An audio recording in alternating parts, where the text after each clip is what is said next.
قل أروني الذين ألحقتم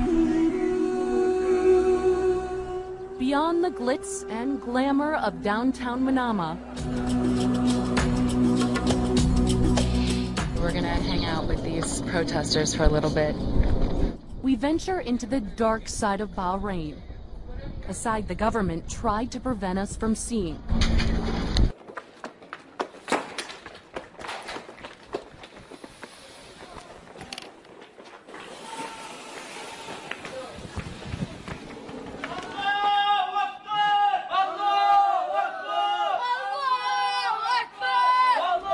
Tear gas is a regular occurrence here, suffocating the boys' chants.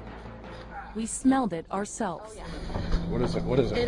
My eyes are burning. It feels like I shot a lemon to my eyes, and you can feel it in your throat right now.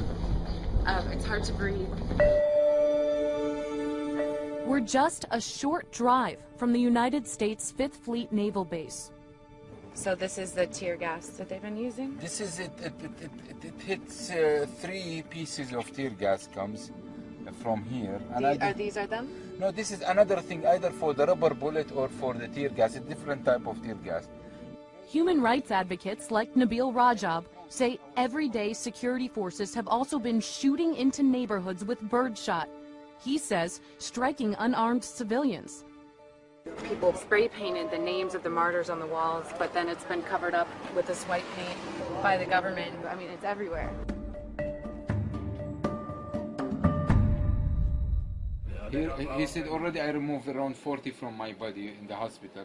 This is birdshot. He says that the police have been using this to shoot them. They're just little pellets that get in the body. But look what something that small can do. You see where he has them all over? They shoot it from very close distance. That's why it's been killing people. And this one, you can, with one shot, you can hit 20, 30 people at once. Right here you can feel where some of the pellets are still in his body. Still in his body because he's too scared to return to the hospital after the military took it over last month.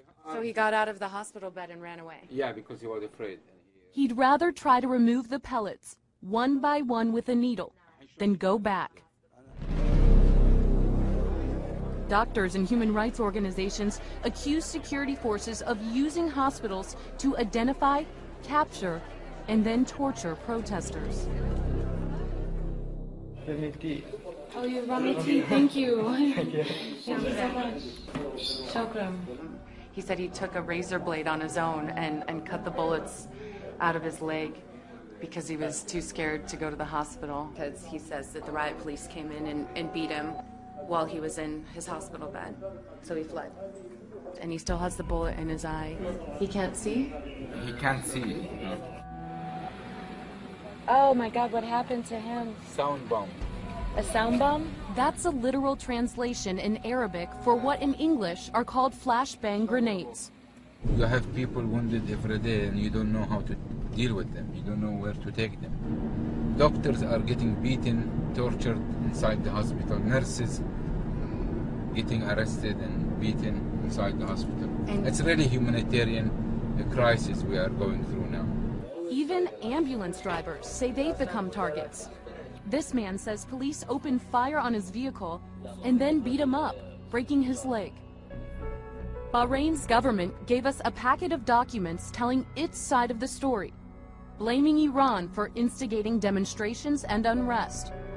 In one paragraph, they accuse activists of doctoring photos, fabricating injuries, and Bahrain's foreign minister says security forces are not firing on unarmed civilians. The police would not walk into a neighborhood and start shooting people.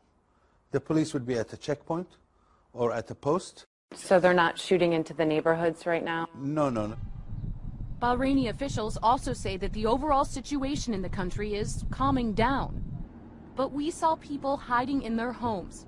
This whole place has been tear gassed. We heard gunshots in broad daylight.